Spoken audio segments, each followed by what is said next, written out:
बिस्मिल्लाहिर रहमानिर रहीम।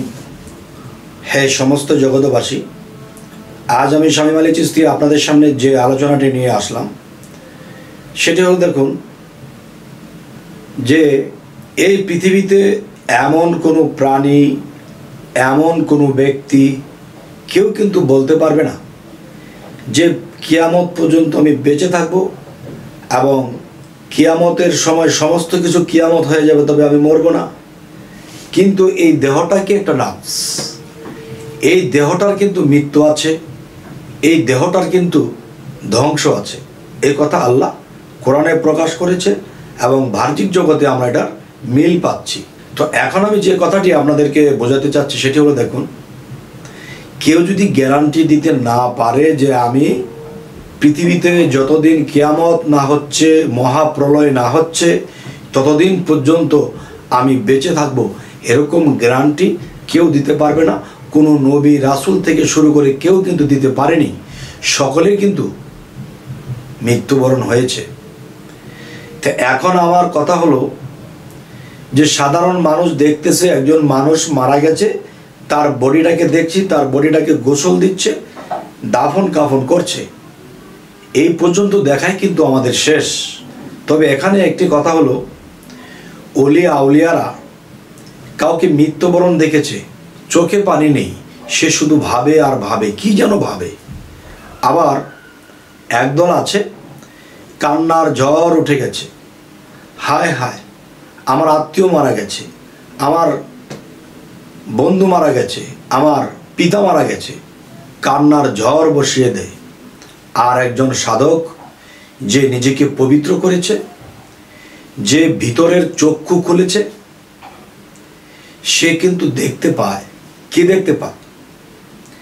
যে তার আত্মাটা যে বের হয়েছে, এই আত্মাটা বের হয়ে আত্মাটা কোথায় যাচ্ছে, কোথায় দাঁড়াচ্ছে, কোথায় কি করছে, তা কিন্তু দেখতে পাচ্ছে।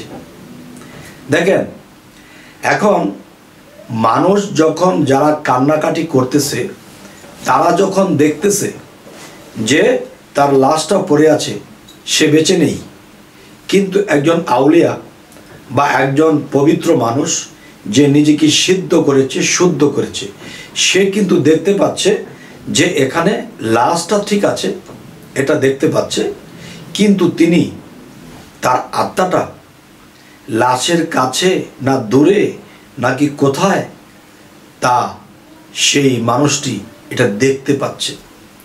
তখন সে ভাবতেছে আর বলতেছে, ভিতরে ভিতরে ভাবে যে আসলে মানুষ যে কান্নাকাটি করছে, আসলে এই খোসাটার ভিতরে, মানে এই লাশটার ভিতরে, এই লাশটার ভিতরে এই আত্মাটা বা এই ব্যক্তিটা এটার ভিতরে থাকতো। সে যখন এখান থেকে বের হয়ে গেছে, তখন সেটা টাচ করে পড়ে গেছে। এখন জগতের মানুষ দেখতেছে মানুষটি মারা গেছে। আসলে মূলত কি মানুষটি মারা গেছে? মানুষ মরেনি। আচ্ছা, তাহলে মানুষ মরে না তো কে মরে? তাহলে একটি কথা আছে, পাপীর মৃত্যু আছে, এবং যারা জীবনে খারাপ করতে করতে করতে করতে সমস্ত সীমা লঙ্ঘন করেছে, তারাই মারা গেছে। তাহলে কি আত্মাটা মারা গেছে? আত্মাটা যদি মারা যায় তাহলে শাস্তি দেবে কাকে? তো এখন আমি যে কথাটি বলবো, দেখুন, যে একটা জিনিস বুঝবেন, একজন মানুষে 1 কোটি টাকা লস খেয়েছে, লস খেয়ে বলতেছে মরছি রে মরছি, মরছি রে মরছি। আসলে কি সে মরছে? আসলে কোন মরা মরছে? সে লসের মরা মরছে। যারা পাপিষ্ট পৃথিবীতে, তারা কি বলতেছে যে মরছি রে মরছি, তার মানে সে মৃত্যুর পরে জাহান্নামে চলে যাবে, দোজখবাসী হয়ে যাবে, কষ্টে তার এই আত্মজগৎটা কাঁদবে। তখন এখানেই বলা হয়েছে মরছি রে মরছি, তার মানে যারা জাহান্নামী হয়ে গেছে এরাই মরছে। আর আল্লাহ কোরআনে কি বলেছে? আমার ওলিদেরকে তোমরা কখনো মৃত বলিও না। মনে রেখো, আমার ওলিদের মৃত্যু নেই, আল্লাহ কোরআনে বলেছে। আর সেটাই যারা নিজেকে পবিত্র করেছে, সুফি হয়েছে, আল্লাহর সাথে হট কানেকশন করেছে, ভিতরের চক্ষু খুলেছে, মানুষটা এই দেহ থেকে বা এই লাশটা থেকে বের হয়ে যখন আলাদা হয়ে যায়, তখন কিন্তু সেই আলাদা মানুষটিকেও দেখতে পাচ্ছে, আত্মাটাকে, আবার এই বডির ভিতরে তিনি ছিল, সেই বডিটাও দেখতে পাচ্ছে। তখন সে ভাবনা করে, চিন্তা করে যে তার আত্মাটা এখন কোথায় যাবে, কোথায় থেকে কোথায় যাবে, এটা তিনি চিন্তায় পড়ে যায়। সে কাঁদবে কখন, সে ভাবনায় পড়ে যায় যে সে যদি আল্লাহর কামিয়াব লোক হয়, আল্লাহর প্রেমিক লোক হয়, আল্লাহর অলি লোক হয়, আল্লাহর আউলিয়া হয়, তাহলে তার ঠিকানাটা হবে সেই উচ্চ স্থানে, যেখানে আল্লাহ শ্রেষ্ঠ মানুষদেরকে স্থান দিবেন। তখন তার জন্য কান্নার প্রয়োজন নেই। সে দুঃখের দুনিয়া থেকে, জঞ্জাট এই দুনিয়া থেকে সে মুক্ত হয়ে সে আল্লাহর দেওয়া সেই শ্রেষ্ঠ স্থানে চলে যাবে। তাহলে এর জন্যে সেই সাধক বা সেই শুদ্ধ ব্যক্তি, সেই অলি আউলিয়ারা এই দৃশ্য দেখলে তারা কখনো কাঁদবে না। কাঁদবে কখন? যেমন হযরত মুহাম্মদ সাল্লাল্লাহু আলাইহি সাল্লাম হাই উম্মতি বা হাবলি উম্মতি বলে কিন্তু কাঁদত। হযরত মুহাম্মদ সাল্লাল্লাহু আলাইহি সাল্লাম যখন কাঁদত, কেন কাঁদত? যে অনেক ভক্ত বা অনেক উম্মত যারা ছিল, অনেক সাহাবা যারা ছিল, যারা পথভ্রষ্ট হয়ে গেছে এবং অনেক মানুষ পথভ্রষ্টের দলে চলে যাচ্ছে, তখনই তাদের জন্য কাঁদত। ইয়া হাবলি উম্মতি, ইয়া হাবলি উম্মতি, উম্মত উম্মত করে কাঁদত। হায় রে, আমার কথা বুঝলি না, আমার কথা তোরা মানলি না, যদি মানতি তাহলে জাহান্নাম থেকে বাঁচতি। তো এদের জন্য কেঁদেছে। আর যারা আল্লাহর বন্ধুত্ব স্থাপন করেছে, হযরত মুহাম্মদ সাল্লাল্লাহু আলাইহি সাল্লামের সাথে সম্পর্ক ঠিক রেখেছে, প্রেমভাব ভক্তিভাব ঠিক রেখেছে, মানিয়া চলেছে, তারা কিন্তু জাহান্নামে যাবে না। তাদের জন্য হযরত মুহাম্মদ সাল্লাল্লাহু আলাইহি সাল্লাম খুশি। তাই আমি বলবো যে যারা ভিতরের চক্ষু, যাকে বলা হয় দিব্য চক্ষু, বা কয়েকটা স্তর আছে, যেমন ওহী, আল্লাহর তরফ থেকে খবর শুনতে পায়, এলমে লাদুনি, দেখা এবং শোনা এবং বোঝা। আচ্ছা, তাহলে আমি যেই কথাটি বলতে চাচ্ছি যে একদল মারা গেলে আরেক দল কাঁদতেছে, আরেক স্তরের লোক মারা গেলে তার সাধারণ মানুষে কাঁদে, কিন্তু অলিয়া উলিয়ারা তার লাশের দিকে তাকায়, আবার লাশ থেকে যে বের হয়ে আত্মাটা দাঁড়িয়ে আছে, আশেপাশেই ঘুরছে, সেটা দেখতে পায়। তখন সেই আত্মার মধ্যে একটা চিহ্ন আছে, সেটা যদি তার কপালে দেখতে পায় বা তার গঠনের মধ্যে দেখতে পায়, সে মৃত্যুবরণ করেছে, তার বডি থেকে সে আলাদা হয়েছে, এখন তার ঠিকানা কোথায়, তার কপালে তার লেখা থাকবে সুবহানাল্লাহ। তার গঠনের মধ্যে তা এসে যাবে, সে কি জাহান্নামী না জান্নাতি। তখন যদি দেখে যে তিনি এখান থেকে সরাসরি আল্লাহর কাছে চলে যাবে, আল্লাহ তাকে সে শ্রেষ্ঠ শান্তির স্থানে দিয়ে দেবে, তখন আউলিয়া খুশি। মৃত্যু মানুষটাকে সামনে নিয়েও সে হাসে। তখন মানুষ তাকে বলে এটা একটা পাগল। আসলে সে তো পাগলই। পাগল যদি না হতো তাহলে কি তার দিব্য দৃষ্টি খুলতে পারত? তাহলে কি তার এই পর্যন্ত আগাইতে পারত? মানুষে বলেছে পাগল, আর আল্লাহ বলেছে আমার বন্ধু। যাই হোক, এই সমস্ত জগতবাসী, যে একটা দেহ থেকে একটা আত্মা বাহির হয়ে গেলে সেই আত্মাটা কোথা থেকে কোথায় যাচ্ছে, কি করছে, সে কোন স্থানে যাবে, সে কি জাহান্নামী নাকি জান্নাতি নাকি মুক্তিপ্রাপ্ত, এই জিনিসগুলো কারা দেখতে পায়? এবং যারা দেখতে পায় তারা কোন কর্ম করেছে, তারা কি সাধনা করেছে, এই জিনিসগুলো যদি আপনাদেরকে ভেঙে বলতে যাই যে এই কর্ম, এই সাধনা এবং এই প্রেম ভক্তির মাধ্যমে তার সেই দিব্য চক্ষু খুলেছে। চর্ম চোখে দিয়া লাশকে দেখতে পায়, দিব্য চক্ষু দিয়া সেই আত্মাটাকে দেখতে পায়। এই আত্মা যদি আপনার সামনে দাঁড়িয়ে থাকে, আপনি তার ভিতর দিয়ে হাত নিয়ে যাবেন, আপনার হাতে লাগবে না। কিন্তু দিব্য দৃষ্টি যাদের খুলে গেছে, আমি একটু লক্ষণ বলবো, আপনারা তা ট্রাই করলে বুঝে যাবেন। যেমন একটি বিষয় দেখেন, যে কোনো এক ব্যক্তিকে জিনে ধরেছে, জিনে ধরার পরে তখন তাকে বলতেছে তুমি তার উপরে ভর করেছে কেন, তুমি জিন জাতির দেশে থাকবে, তুমি মানুষের মধ্যে কেন এসে ডিস্টার্ব করো? তখন বলতেছে যে আমি এক জায়গায় শুয়েছিলাম, সে আমার উপরে পাড়া দিয়েছে। তো যে পাড়া দিয়েছে সে কি দেখেছে? দেখে নাই, কারণ তার আত্মচক্ষু দিব্যচক্ষু নেই বলে সে দেখে নাই। তাই আমি এখন বলবো কি, দেখেন যে জিন যদি নিরাকারের মধ্যে বায়ুর সাথে ভাসমান হয়ে উত্তপ্ত বায়ুর মধ্যে মিশে থাকে, তো বাতাস কি কেউ দেখে? তাহলে বাতাসের ভিতরে বাতাস, তার ভিতরে আরেক বাতাস, তার ভিতরে সাই নিরঞ্জন, আর এইদিকে যে কটা পর্দা আছে এর মধ্যে মানুষে কখনো কখনো ভূত প্রেত দেখতে পায়। আর পর্দার পরে পর্দা, পর্দার পরে পর্দা, শেষে 7 পর্দার পরে নিরঞ্জন।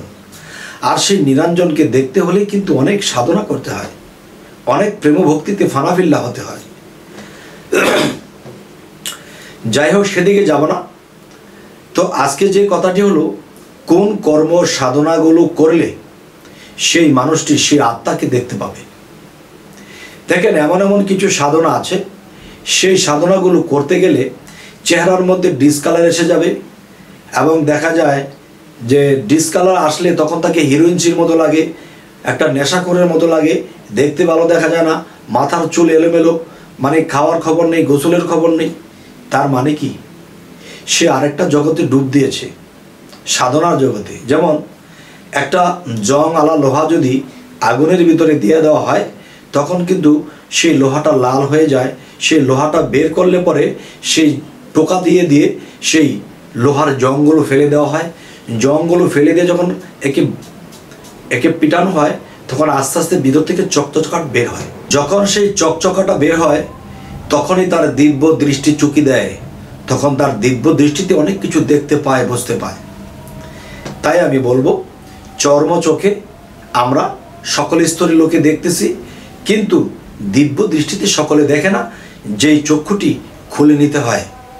তাহলে রূহ বা আল্লাহর গুপ্ত ভেদ, গুপ্ত জিনিস দেখতে হলে, বুঝতে হলে আমাদের কি সাধনা করতে হবে, এটা আমি যদি আপনাদেরকে বলি আর আমার কথাই যদি আপনারা করেন, তাহলে কিন্তু দেখা যায় আপনাদের সমস্যা হতে পারে। আর সেই সমস্যাটা কি জানেন? সেই সমস্যাটা হলো যে আপনার মুর্শিদ যখন আপনাকে সেই সাধনাগুলো দিবে, তখন সেই সাধনাগুলো করার সময় আপনার মুর্শিদ যত দূরেই থাকুক না কেন, তিনি আপনার দিকে দৃষ্টি রাখবে যে আমার এই ভক্ত এই সাধনাগুলো করছে। আর আমি যদি এই ইউটিউবে বলতেছি বা সাধনার নামগুলো যদি আমি ভেঙে চুরে বলে দিই আর এভাবে যদি করেন, হয়তো আমি তো আর আপনার মুর্শিদ নই। আর এখান থেকে যদি দৃষ্টি না রাখা হয়, হয়তো সেই ভক্তের সমস্যা হতে পারে। এই জন্য বলি কি, যারা মুর্শিদ ধরেছেন তারা যার যার মুর্শিদের কাছে এই জিনিসগুলো জেনে নেবেন, এবং যারা মুর্শিদ ধরেননি তারাও অবশ্যই জেনে নেবেন। এবং মুর্শিদ ধরাটা ফরজ, কিন্তু নামাজ রোজা যারা পড়তেছে এটার মধ্যে তাদের গরজ। এখানে দেখেন ইনকাম আছে, এটা থেকে সংসার চলে, তাই এটার প্রতি তাগিদ বেশি। নামাজ ছাড়া উপায় নেই, কিন্তু নামাজ কিন্তু 52 বছরে, নবীজির যখন 52 বছর বয়স হয়েছিল, তখন আল্লাহর কাছ থেকে মেরাজের মাধ্যমে, মেরাজে গিয়ে আল্লাহর কাছ থেকে সেই নামাজ জেনেছিল 52 বছরে। তাহলে 52 বছর আগে তো নামাজ জানেনি, তখন তিনি কি করছেন? তাহলে হীরা পর্বতের সেই সাধনাগুলো করছেন। সেই সাধনাগুলো কিন্তু আপনার মুর্শিদ আপনাকে দিবে, এবং সেই সাধনাগুলো যখন করবেন, তখন শুধু আত্মা কেন, আরও অনেক কিছু 7 তলা পাতালের নিচেও দেখা যায়। যাই হোক, এই সমস্ত জগতবাসী, আজকের এই আলোচনাগুলো আপনাদের সাথে করলাম, যে যদি মনে করেন যে হ্যাঁ আলোচনাগুলো শুনেছি, ভালো লেগেছে, আমাদের মুর্শিদ আছে, আমরা তার কাছ থেকে জেনে নেব। আর যদি মনে করেন যে আমাদের মুর্শিদ নেই, মুর্শিদ ধরতে হবে, তাহলে একজন কামেল মুর্শিদ অবশ্যই ধরে নেবেন। আর কামেলকে কি করে চিনবেন, সে কামেল পীর, কামেল মুর্শিদ কি করে বুঝবেন? তাহলে সেই বিষয়গুলো কিন্তু আমার অন্য অন্য ভিডিওতে দেওয়া আছে, সেগুলো অবশ্যই খেয়ালের সাথে আপনারা শুনবেন। তবে আরও একটি কথা বলবো, যে মানুষের জীবনে ছোট থেকে বড় হয়েছে, জানে একটা জিনিস, জানে যে অজু করতে হবে। অজু হলো পবিত্রতা, পবিত্রতা না হলে আল্লাহর ইবাদত হবে না। দেখেন, একটা অজু পানি দ্বারা করেছি, শরীরকে ধৌত করেছি, আমার ধুলা ময়লা সাফ করেছি। তা আমি গ্লাসের বাহিরে ধুয়েছি, তো ভিতরে ধুইতে হবে। তো ভিতরে, যেমন ভিতরে আমরা এই আলাজিবা পর্যন্ত গড়গড়া করলে আলাজিবা পর্যন্ত পানিটা পৌঁছায়, কিন্তু ভিতরে যে ময়লা আছে এগুলো কিন্তু হয় না। যেমন যার যার কামেল মুর্শিদ তারা ভিতরের অজুটাও করাবে, বাহিরেরটাও করাবে। আরেকটা অজু আছে, সেটা রুহানি জগতে সাধনার মাধ্যমে যখন আপনি উপরের স্থলে পৌঁছাবেন, তখন সেখানে আপনার মুর্শিদ, সেখানে পরমাত্মা, সেখানে আল্লাহ স্বয়ং আপনাকে সেই যোগান দেবে, সেই অজু বা সেই পবিত্রতা আপনাকে করিয়ে নেবে। তাহলে 3 স্তরে যদি কারো অজু হয়ে যায়, সে এই পৃথিবীর জ্বালা যন্ত্রণা থেকে চিরমুক্তি হয়ে যাবে এবং সে পরপারে পার হয়ে যাবে। এবং শুধু পার হয়ে যাবে না, সে যদি চায় যে আমার সাথে আরও 100 জন 500 জন নিয়ে যাব, ইনশাল্লাহ তাও পারবে, কারণ তার সাথে আল্লাহর বন্ধুত্ব হয়ে যায়। এই জন্য আল্লাহ বলেছে বারবার যে দেখো, যে নিজেকে পবিত্র করলো সেই সফল কাম। সেই পবিত্র কি পানি দ্বারা? না বাবা, এই ভিতরে অজু না, সেই রুহানি জগতে সাধনার দ্বারা সেই স্তরে পৌঁছে গেলে তখন ভিতর বাহির এবং আত্মার অজু হয়ে যাবে। মানুষ জীবনে যা পাপ করেছে সমস্ত পাপ কিন্তু তাই আত্মায় লেখা আছে, আত্মার মধ্যে লিপিবদ্ধ করে রাখা হয়েছে। আর সেই আত্মার পাপগুলো ধুয়ে মুছে একদম ক্লিয়ার হয়ে গেলে তখন আল্লাহ তাকে বন্ধু বলে ডাকবে। সুবহানাল্লাহ। যাই হোক, এই সমস্ত জগতবাসী, আজকের এই আলোচনা যদি আপনাদের ভালো লাগে এবং সামনে কী ধরনের আলোচনা চাইছেন তাও জানাবেন, এবং আপনাদের সাথে আমাদের এই চ্যানেলটিকে রেখে দিন, সাবস্ক্রাইব করে রেখে দিন, যাতে পরবর্তীতে ভালো আলোচনা আপনাদেরকে দিতে পারি। তো সকলে ভালো থাকবেন। আল্লাহ হাফিজ।